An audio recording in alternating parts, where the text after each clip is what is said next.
Hay una idea del expresidente checo Václav Havel que siempre me ha dado mucho que pensar. Él hablaba de vivir en un entorno moral contaminado. ¿En qué sentido? Pues en el sentido de que palabras enormes como compasión, humildad, perdón, se usan tantísimo que es como si se hubieran vaciado, como si hubieran perdido su peso real. Claro, se devalúan.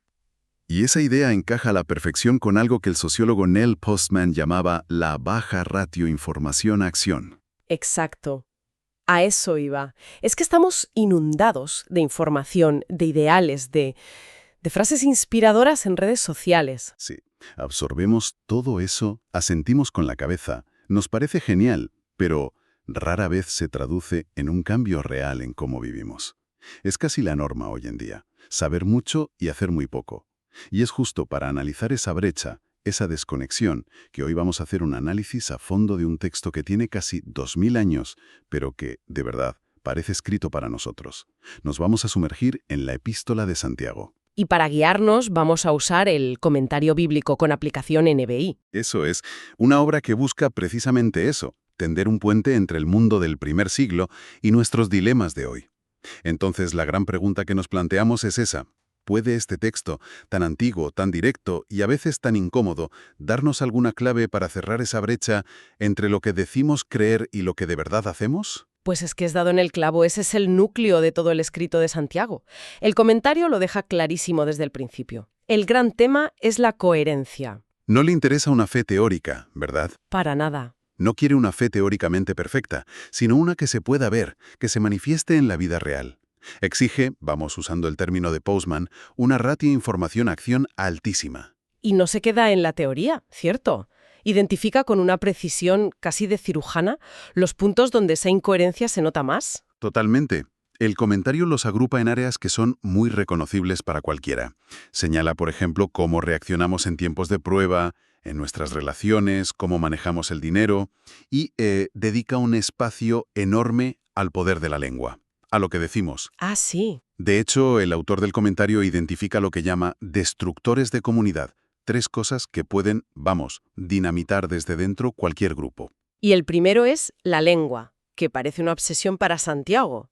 Es que es curioso, porque ¿quién no ha estado ahí?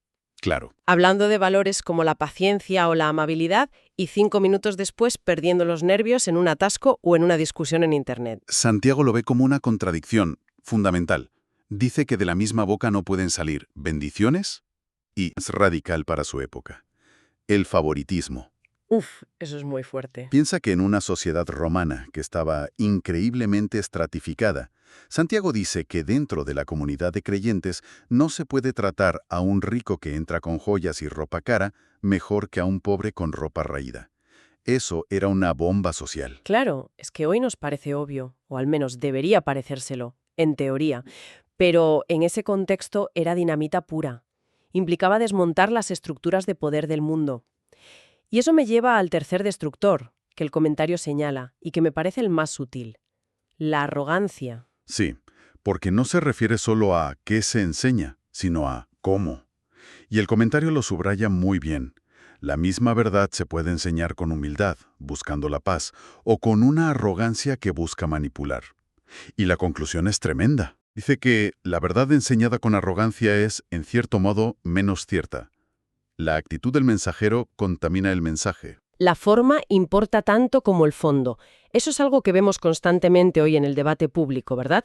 La misma idea, dicha con un espíritu de concordia, se recibe de una forma Totalmente distinta. completamente distinta a si se lanza como un arma. Pero bueno, si hablar de estos fallos ya es incómodo, lo que Santiago propone después va contra toda lógica humana. Habla de las pruebas, de las dificultades, y dice que hay que considerarlas un motivo de pura alegría. ¿Cómo se come eso? Es una de las ideas más radicales del texto, ¿sí? La clave, según el comentario, está en la palabra griega original, peirasmos. Peirasmos. Sí, es un término con una dualidad fascinante. Se puede traducir como prueba, en el sentido de un examen que forja el carácter, como el fuego purifica el metal, o se puede traducir como tentación, una incitación a hacer el mal. O sea que la circunstancia externa puede ser la misma. La misma. Una enfermedad, una crisis, una traición, pero lo que la convierte en una cosa u otra es nuestra actitud. Entiendo. Entonces no se trata de una especie de masoquismo, ni de negar el dolor. No es poner una sonrisa forzada mientras todo se viene abajo. En absoluto. Se trata de la perspectiva. Vemos esta dificultad como una oportunidad para que Dios moldee nuestra perseverancia y madurez. O la vemos como una excusa para amargarnos, para culpar a otros, para abandonar todo. Y para poder hacer lo primero, para ver la prueba como una oportunidad, Santiago dice que necesitamos algo clave: sabiduría. Pero no una sabiduría cualquiera. No es la inteligencia para salir del problema lo más rápido posible, o la astucia para evitar el sufrimiento, que sería la sabiduría del mundo. Claro. No. Es una sabiduría que es un don de Dios, que se le pide, y que nos da la perspectiva para ver el propósito de Dios incluso en medio de la adversidad. Es la capacidad de ver lo que el mundo llama una desgracia como una ocasión para crecer. Es una redefinición total de lo que significa salir ganando de una situación difícil. El comentario lo ilustra con una historia moderna que es, potentísima y trágica. La de Lee Atwater. Sí, el estratega político estadounidense, conocido por su dureza, su brillantez, un hombre que alcanzó la cima del poder. Fue uno de los arquitectos de victorias presidenciales, lo tenía todo según los estándares del mundo: poder, fama, influencia. Y entonces, en lo más alto de su carrera, le diagnostican un tumor cerebral inoperable. Y en sus últimos meses escribió una reflexión sobre su vida. Dijo que toda la riqueza y el prestigio que había acumulado se sentían vacíos frente a la muerte. Y su conclusión fue devastadora: ha hecho falta que una enfermedad mortal me ponga cara a cara con esa verdad. Es terrible. Es que es terrible pensar que alguien tenga que llegar a ese extremo para entender algo que Santiago nos ofrece como un atajo, como una sabiduría accesible. Exactamente. Santiago nos ofrece un camino para llegar a esa verdad sin necesidad de que una tragedia nos arrastre hasta ella. Vale, si las pruebas vienen de fuera y, con sabiduría, pueden ser una oportunidad. Santiago luego se va a la otra cara de la moneda, la tentación. Y aquí la reacción humana más común es buscar un culpable fuera, ¿no? Externalizar la responsabilidad, sí. Y el primer culpable suele ser Dios. Si Dios es bueno, ¿por qué permite esto? Es Dios quien me tienta. Y Santiago lo corta de raíz, es tajante. Dios no puede ser tentado por el mal ni tienta a nadie. Y entonces gira el foco hacia adentro. La fuente de la tentación, dice, es interna, y aquí el comentario introduce un concepto fascinante del pensamiento judío que era el trasfondo de Santiago. El Yeser Ajá. Hará. El Yeser Hara. Suena complejo. ¿Qué es exactamente? Pues literalmente significa el impulso malvado o los malos deseos. No se veía como una fuerza demoníaca de fuera, sino como una parte de la condición humana. Una inclinación interior que nos arrastra al egoísmo y al mal. Es una visión psicológicamente muy moderna. Me parece interesantísimo, porque se aleja de la idea de una fuerza externa que nos obliga y se acerca más a lo que hoy llamaríamos sesgos cognitivos o nuestros impulsos primarios sin control. Y Santiago usa unas imágenes muy visuales para describirlo, ¿no? ¿Sí?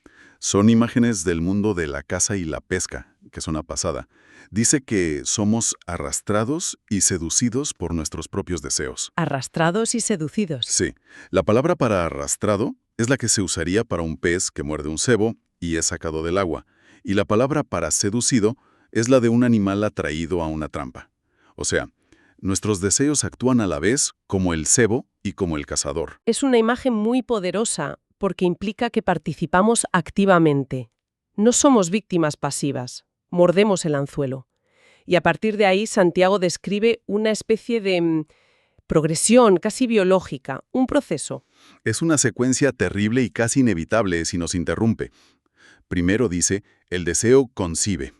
Esto implica que lo alimentamos, le damos vueltas en la mente, lo nutrimos. Vale. Segundo, una vez que ha concebido, engendra el pecado. La idea se convierte en acción. Y tercero, el pecado, una vez consumado, cuando ya ha madurado, da a luz a la muerte. Es como el modelo que a menudo se usa para describir una adicción. Empieza con un pequeño deseo, un pensamiento que se alimenta, se convierte en un hábito y al final esa acción tiene consecuencias destructivas. La muerte en un sentido espiritual o relacional. Es una psicología asombrosamente actual. Totalmente. Y justo después de pintar este cuadro tan oscuro de la inestabilidad humana, de cómo nuestros deseos nos llevan a la destrucción, presenta el contraste más absoluto que te puedas imaginar. ¿Cuál es? Describe a Dios como el Padre que creó las lumbreras celestes. La imagen es el sol, la luna, las estrellas, fuentes de luz constantes, fiables, y dice que Dios no cambia como los astros ni se mueve como las sombras. Toda la inestabilidad, la fluctuación, el doble ánimo, todo eso viene de nosotros. Dios es la roca, la fuente inmutable de todo lo bueno. Si esa es la psicología interna que describe Santiago, la del Yesher Hará, hablemos de cómo se manifiesta eso en nuestro mundo. El comentario identifica varios cebos modernos, esos señuelos que apelan a nuestros deseos y nos meten en la trampa. Uno muy potente que analiza es el éxito, sobre todo cuando se viste con un manto de espiritualidad. Ah, eso tiene tela. Sí. El comentario cita a un veterano de la industria de la música cristiana, Stan Moser, que con mucha honestidad expresó su preocupación por cómo la viabilidad comercial había llegado a desplazar el propósito original. ¿Y cuál era su conclusión? Su resumen era brutalmente sincero. Dijo, si es comercialmente viable, prodúcelo. Se dio cuenta de que el éxito, medido en ventas y popularidad, se había convertido en el objetivo. Y eso es un cebo peligrosísimo. Claro, porque el éxito, según los estándares del mundo, no es necesariamente el éxito a los ojos de Dios. Para nada. Santiago nos diría que a veces Dios llama a la gente a trabajar en campos que a nuestros ojos parecen estériles o infructuosos, pero que tienen un valor eterno. Ese es un dilema tremendo. Se aplica a las ONGs, a la política, a cualquier campo con una misión. Cuando el crecimiento y la viabilidad se convierten en la métrica principal, es muy fácil que el porqué original se desvanezca. ¿Y cuál sería otro de esos cebos modernos? Otro, que quizá es aún más generalizado, es la idea de que el pecado no es grave, o que directamente no existe. Ujú. Nuestra cultura, como señala el comentario, es experta en redefinir el pecado con términos psicológicos más suaves, o, más a menudo, en eludir la responsabilidad personal. Sí, la tendencia a culpar a las circunstancias, a la sociedad, al sistema, y aunque todos esos factores influyen, claro, Santiago parece decir, un momento, no ignores tu propia participación.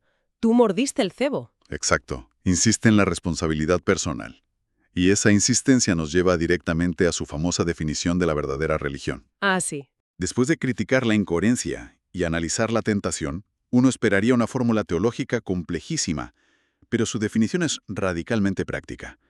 La religión pura y sin mancha delante de Dios nuestro Padre es esta: atender a los huérfanos y a las viudas en sus aflicciones. Y ya está, nada más y nada menos. Es la compasión en acción. Es la prueba definitiva de que la fe es real. No es un sentimiento, no es un ritual, no es una declaración. Es usar tus recursos, tu tiempo, tu energía para cuidar de las personas más vulnerables. Ahí se cierra el círculo y volvemos a la ratio información-acción. La prueba de que has recibido la información de la fe es la acción de cuidar al necesitado. Justo eso. Es un llamamiento directo a construir una comunidad que sea un reflejo de esos valores. Una que, como decíamos antes, derribe los muros que el estatus social y la riqueza crean. Y eso, vamos, desafía de forma frontal la manera en que gran parte de nuestra sociedad se organiza. Segregada por códigos postales, por nivel de ingresos, Exacto. es una visión profundamente contracultural tanto en el siglo I como en el XXI. Entonces, haciendo un balance de todo esto, la Carta de Santiago es un texto de una actualidad asombrosa. Nos fuerza a mirarnos al espejo y a preguntarnos por la coherencia entre lo que afirmamos creer y lo que hacemos. Nos obliga a reevaluar nuestra definición de éxito, de sabiduría y asumir la responsabilidad. Y nos deja con ideas muy potentes y muy prácticas. Primero, la necesidad de una fe vivida, con una alta ratio información-acción. Segundo, una herramienta para afrontar las dificultades, esa sabiduría que las ve no como un castigo, sino como una oportunidad, para forjar el carácter. Eso es. Y tercero, nos exige una honestidad brutal para reconocer que la fuente de gran parte de nuestros problemas no está fuera, sino dentro, en esos manos deseos que debemos aprender a gestionar. Y para terminar, el análisis del comentario nos deja con una idea final, una cita del poeta T.S. Eliot, de su obra Asesinato en la Catedral. Habla del verdadero mártir, pero podría aplicarse a la persona verdaderamente íntegra según Santiago. Y es una idea que en nuestro mundo suena casi a herejía. ¿Cuál es la cita? Dice que el verdadero mártir es aquel que ha perdido su voluntad en la de Dios, que no la ha perdido, sino que la ha hallado porque ha encontrado la libertad en la sumisión a Dios. Ha encontrado la libertad en la sumisión. Es muy potente. Ha encontrado la libertad en la sumisión. Nos deja pensando. En una cultura global obsesionada con la autoafirmación, con la libertad como elección ilimitada, con la realización del yo, ¿qué podría significar hoy encontrar la verdadera libertad no en la autoexpresión sin límites, sino en la sumisión a un propósito más grande que una misma? Es una pregunta que resuena mucho más allá del texto.